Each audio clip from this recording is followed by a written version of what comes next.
Warren Buffett once famously said that the New York Stock Exchange is the only store in the world where consumers sell stuff when it goes on sale. Think about that, eh? It's amazing. Crisis, almost always in business, leads to opportunity, especially with the stock market, because most people panic. And there's that old saying, you want to be greedy when others are fearful, and fearful when others are greedy. It's so true. And I found the best investors I've ever worked for or partnered with, and I've worked for a lot of billionaires, and they're incredibly unemotional. And when stocks go down a lot and everyone's panicking, that's when they back up the truck and do extraordinarily well. Now, when it comes to your career as well, crisis also leads to opportunity if you think about it the right way, if you have the right frame of mind about it. Perception becomes reality. And a lot of people get fired. It happened to me years ago. And I thought it was a crisis. And of course I was worried at the time, how am I going to provide for my family? But it was actually the best thing that ever happened to me. And it's the best thing ever happened to many other people that were let go as well, within reason. Because what happens is a lot of times when you're let go and it's a crisis in your mind, it's actually not a bad thing, because longer term you'll look back and realize that crisis led to an incredible opportunity for you. Because at the time when you were let go, you weren't passionate about what you were doing. And so you were kind of guided down a different path career-wise. And a lot of the best entrepreneurs and successful people in the world have failed so many times, and they've had so many crises in their lives. I'll give you examples. So Robert Redford, the great actor, he was fired from an oil company. Madonna was fired from Dunkin' Donuts. J.K. Rowling had so many little crises, is that a word? in her life, as she couldn't get a publisher to sign her. 30 said no. And then she just kept at it, and eventually it worked out. And so, perception becomes reality whenever you think of a crisis in business. I don't think of them as being a crises. Sorry, I'm butchering this one here. I believe in thinking of them as opportunity, because again, perception becomes reality.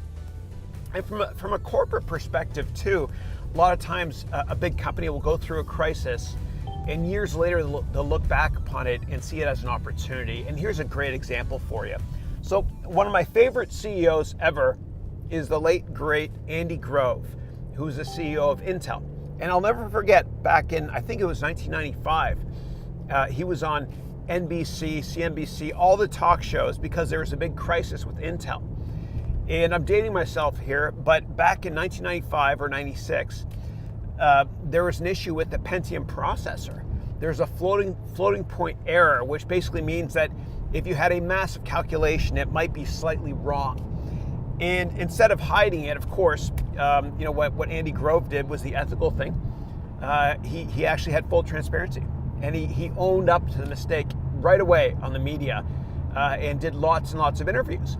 And years later, it's a great case study, because what happened was Intel was able to get a lot of people that had never heard of Intel to see this guy on TV owning up to a mistake, very ethical, and branding that little chip that's inside a computer that you can't see, feel, or touch ever, because your computer's always closed. And so in hindsight, it was a brilliant branding exercise for Andy Grove and for Intel, because most people at the time in the mid-90s hadn't even heard of Intel.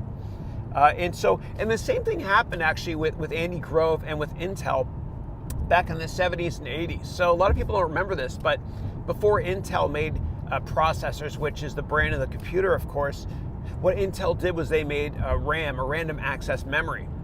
And there was unbelievable competition at that time in the 70s and 80s from Japanese companies like Hitachi, Toshiba, etc. They were dumping RAM products on the open market at low prices because they wanted to get high market share, and they didn't care about margins because they were longer term focused. And this almost bankrupted Intel. And so what they did was, rather than fight with the Japanese companies by lowering prices a lot, they got out of that market and they focused on making processors instead.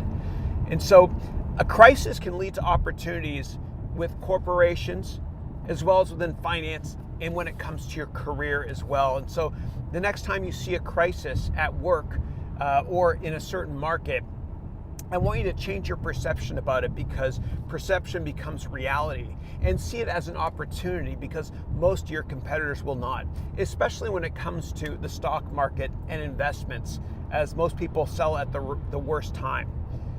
If this was helpful, and only if this was helpful, please click the like button and subscribe, and I will see you mañana.